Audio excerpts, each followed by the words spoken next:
नमस्कार विद्यार्थी मित्रांनो, स्वागत आहे तुमचे राऊत एज्युकेअर या यूट्यूब चॅनलमध्ये। आज आपण एक महत्त्वपूर्ण घटकाविषयी चर्चा करणार आहे, ते म्हणजे बीएड सीईटी। जेव्हा बीएड सीईटीचा नाव येते तेव्हा आपल्याला समजते की शिक्षक बनण्याची ही पहिली पायरी आहे। बघा, बीएड सीईटीचा संपूर्ण अभ्यासक्रम, त्याची अचूक रचना आणि त्या संदर्भात यशाची हमी देणारी एक स्मार्ट रणनीतीचा अभ्यास किंवा चर्चा आजच्या व्हिडिओमध्ये आज आपण करणार आहोत। जर तुम्हाला फक्त परीक्षा पास व्हायची नसेल तर टॉप करायचे असेल तर हा व्हिडिओ शेवटपर्यंत नक्की बघा। चला तर बघूया ही परीक्षा कशा स्वरूपाची असते। यामध्ये एकूण गुण 100 आहे। 90 मिनिटांची ही परीक्षा असते आणि सर्वात महत्त्वाचे म्हणजे कोणत्याही प्रकारची निगेटिव्ह मार्किंग यासाठी नाही आहे। याकरिता मानसिक क्षमता, सामान्य ज्ञान, शिक्षक अभिक्षमता या 3 घटकावर प्रश्न विचारले जातात आणि योग्य नियोजन केलेच तर सहजतेने चांगल्या पद्धतीचे मार्क्स या परीक्षेमध्ये पडतात किंवा प्राप्त केले जातात। त्यानंतर या परीक्षेमध्ये जे महत्त्वपूर्ण घटक आहे, महत्त्वपूर्ण विषय आहे ते म्हणजे मानसिक क्षमता, मेंटल ॲबिलिटी। दुसरा टॉपिक आहे सामान्य ज्ञान, जनरल नॉलेज, आणि तिसरा आणि महत्त्वपूर्ण आहे शिक्षक अभिक्षमता, टीचर ॲप्टिट्यूड। बघा, यामध्ये मानसिक क्षमतेवर 40 प्रश्न विचारले जातात, ज्याकरिता 40 गुण निर्धारित केलेले आहेत।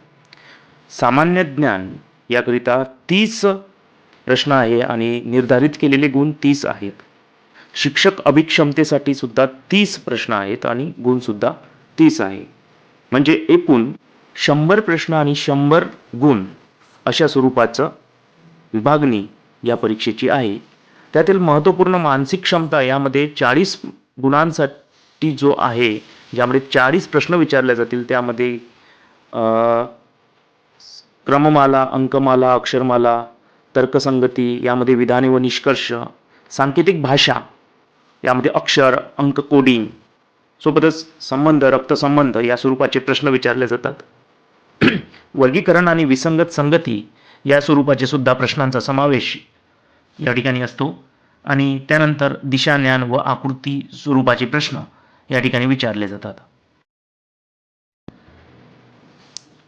मेंटल ॲबिलिटी, मानसिक क्षमता या घटकाची तयारी करायची असेल तर यामध्ये महत्त्वपूर्ण बाब म्हणजे 20 ते 25 प्रश्नांचा दररोज सराव करावा लागेल आणि हा टॉपिक सोडवण्यासाठी सरावाची फार गरज आहे, कारण यामध्ये तर्कशक्ती आणि विश्लेषणावर भर देण्यात येत असतो। फोकस आणि लॉजिकला महत्त्व असते, त्यामुळे कमी वेळेमध्ये प्रश्न सोडवावे लागतात। त्यामुळे सराव फार महत्त्वपूर्ण आहे आणि त्याकरिता कोडिंगसाठी असो किंवा क्रमवारी या स्वरूपाचे प्रश्न सोडवण्याकरिता तुम्हाला शॉर्ट ट्रिक्स वापरावे लागतील। आणि सोबतच लक्षात ठेवण्यासाठी महत्त्वपूर्ण बाब म्हणजे मागील वर्षाच्या प्रश्नपत्रिकेचा आवर्जून सराव या ठिकाणी करायचा। त्यानंतरचा दुसरा टॉपिक आहे सामान्य ज्ञान। यावर 30 मार्कांसाठी प्रश्न विचारले जातील, 30 प्रश्नांचा समावेश राहील। यामध्ये करंट अफेअर्स, यामध्ये चालू घडामोडीमध्ये राष्ट्रीय आंतरराष्ट्रीय घटनांचा समावेश राहील। क्रीडा आणि त्या संदर्भात विविध पुरस्कारांच्या संदर्भात सुद्धा माहिती विद्यार्थ्यांना लक्षात ठेवावी लागेल। सोबतच विज्ञान व तंत्रज्ञान, यामध्ये मूलभूत विज्ञान, अंतराळ संशोधन इत्यादी विषयी माहिती महत्त्वपूर्ण राहील।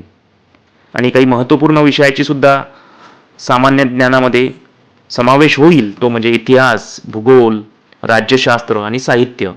इतिहासामध्ये प्राचीन, मध्ययुगीन व आधुनिक भारताचा अभ्यास फार महत्त्वपूर्ण आहे। हा भाग सोडवायचा असेल, याची तयारी करायची असेल तर वाचन फार महत्त्वाचं आहे। डेली रीडिंग, दररोजचं मराठी इंग्रजी वृत्तपत्राचं वाचन, चालू घडामोडीसाठी इयरबुक किंवा एक विश्वासार्ह असं संदर्भ ग्रंथांची सुद्धा तुम्हाला निवड करावी लागेल आणि भारतीय राज्यघटना व शैक्षणिक योजना यावर लक्ष द्यावे लागेल, जेणेकरून त्यावर प्रश्न विचारल्या जातात। आणि यासाठी दररोज 30 मिनिटे पुरेसे आहे। जनरल नॉलेज हे विद्यार्थ्यांकरिता, भावी शिक्षकांकरिता असणे गरजेचे आहे, कारण सामाजिक बदल कोणत्या स्वरूपाचे होतात याची जाणीव शिक्षकाच्या अंगी असणे गरजेचे आहे आणि त्या दृष्टिकोनातून सीईटीमध्ये जनरल नॉलेज हा घटक महत्त्वपूर्ण ठरतो। त्यासाठी विविध पुस्तकांचा वापर करावा, वृत्तपत्रांचा वापर करावा. त्यानंतर महत्त्वपूर्ण घटक आहे, टॉपिक आहे, तो म्हणजे शिक्षक अभिक्षमता. 30 मार्क्स याला आहे आणि 30 प्रश्न विचारले जातील. आणि भावी शिक्षकाची क्षमता तपासण्यासाठी सर्वात महत्त्वपूर्ण हा घटक आहे.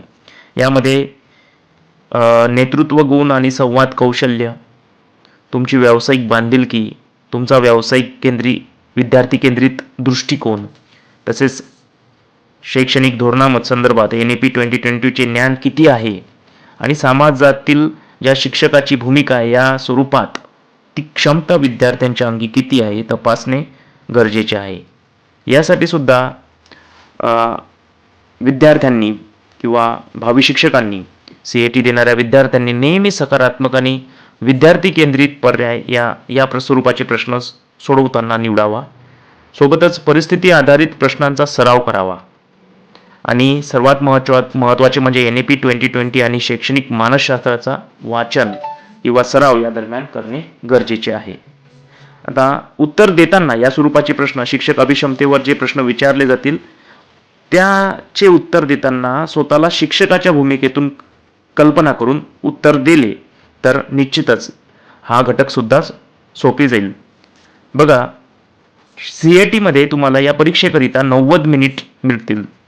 तर या व्हिडिओमध्ये तुम्हाला त्याचा वेळ व्यवस्थापन करण्यासाठी सुद्धा मार्गदर्शन केलेले आहे. ते म्हणजे तुम्हाला सर्वाधिक वेळ मेंटल ॲबिलिटी म्हणजे मानसिक क्षमते स्वरूपाचे जे प्रश्न आहेत त्यावर द्यावं लागेल. त्यामध्ये 35 मिनिट तुम्ही देऊ शकता. त्यानंतर जनरल नॉलेज, सामान्य ज्ञान या घटकावर जलद उत्तरे आपल्याला देता येतात. त्यामुळे 25 मिनिट त्याकरिता पुरेसे आहे.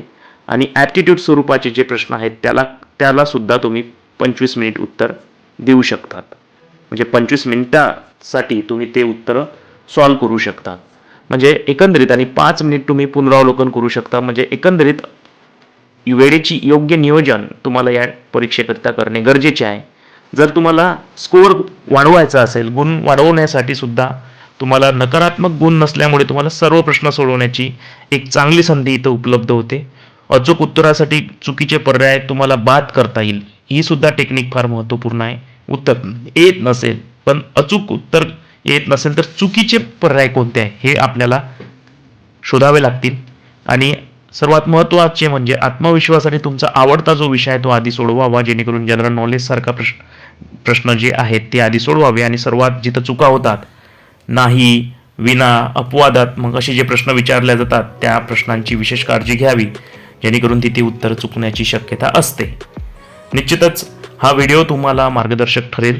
CAT देताना यामध्ये या सांगितलेल्या सूचनांचे तुम्ही पालन केले तर निश्चितच तुम्हाला BEd CAT ही सहज जाईल अशी अपेक्षा व्यक्त करतो. हा व्हिडिओ तुम्हाला आवडल्यास या व्हिडिओला निश्चितपणे लाईक करा, शेअर करा आणि सर्वात महत्त्वाचे म्हणजे सबस्क्राईब करा आणि CAT देणाऱ्या विद्यार्थ्यांपर्यंत हा व्हिडिओ पोहोचवा. धन्यवाद.